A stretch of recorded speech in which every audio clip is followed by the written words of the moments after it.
Si je te dis hypnose, tu penses à quoi là tout de suite? Allez, sois honnête. Tu penses hypnose de spectacle et tu commences à flipper. Tout de suite, tu vois les personnes qui, debout sur une scène devant des centaines de personnes, imitent la poule, sans même le savoir. Ou bien celles qui tombent comme des mouches. Toutes ces personnes qui ont perdu le contrôle d'elles-mêmes sans même le savoir. Et là, tu te dis, jamais je ne laisserai quelqu'un avoir ce pouvoir sur moi. Bien sûr, tu as raison.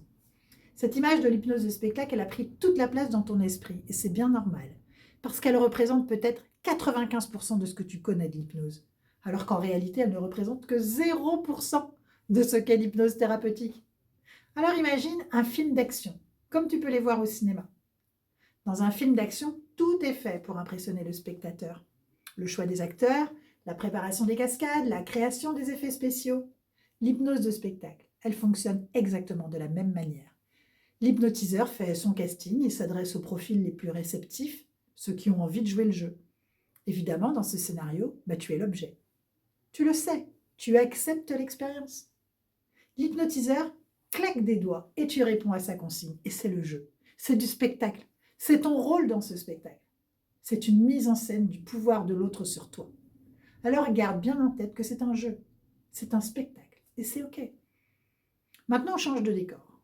Tu oublies les projecteurs et tu te mets dans les conditions thérapeutiques. C'est-à-dire que tu as une problématique à traiter. Tu n'es pas dans un film d'action. On va se dire que tu es dans la peau de celle qui entre dans un stand de tir. Tu vas apprendre à atteindre une cible, ton objectif.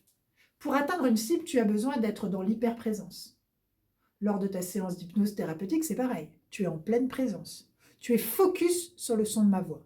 Tu entends tous les bruits extérieurs, mais ton inconscient, il est focus en hypervigilance sur ton changement.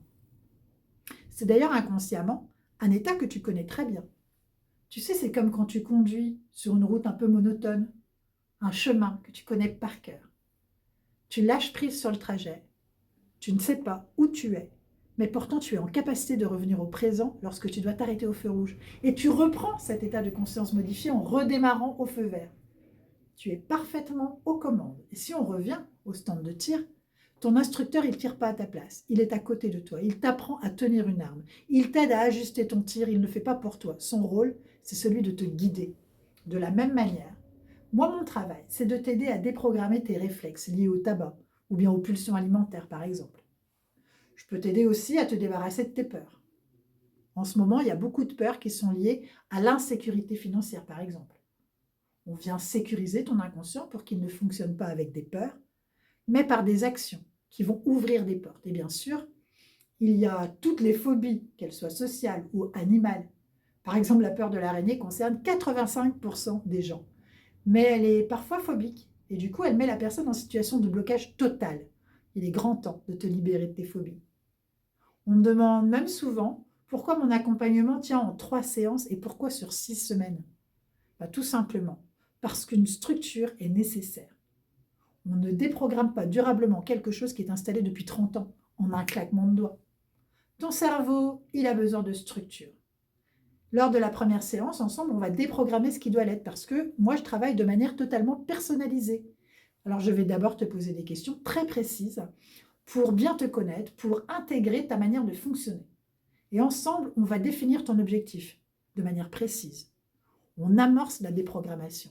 Cette séance, elle dure 2 heures parce qu'on ne va rien laisser au hasard. Et 2 semaines plus tard, parce que j'aime bien laisser un peu infuser les choses, on observe ce qui a bougé dans ta vie, on renforce ce qui fonctionne, on ajuste ce qui doit l'être. En fait, on booste tes nouvelles capacités. Et 1 mois plus tard, on observe les nouveaux automatismes. On ancre ces bénéfices pour qu'ils soient véritablement durables.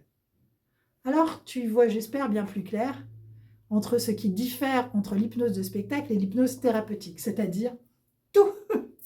Aujourd'hui, tu sais que 2 choix s'offrent à toi. Être spectateur du film des autres et rester bloqué, ou bien alors décider d'entrer dans le stand de tir et d'apprendre à reprendre tes propres commandes. Être acteur de ta propre transformation. Alors aujourd'hui, tu comprends que la pratique de l'hypnose, ce n'est pas une perte de contrôle, c'est plutôt une reprise de pouvoir. Si cette vidéo t'a intéressé, pense à la liker, à la partager à quelqu'un qui se pose toutes ces questions. Puis n'hésite pas à me dire en commentaire quelle est la peur ou le blocage qui te donne l'impression d'être complètement enfermé. Moi, je lis chacun des messages et j'y réponds tout le temps. Et si tu te sens prêt à franchir le pas, eh ben, clique sur le lien en description et réserve ton créneau pour te libérer définitivement. Et avant qu'on se quitte, si t'es pas encore abonné, fais-le maintenant.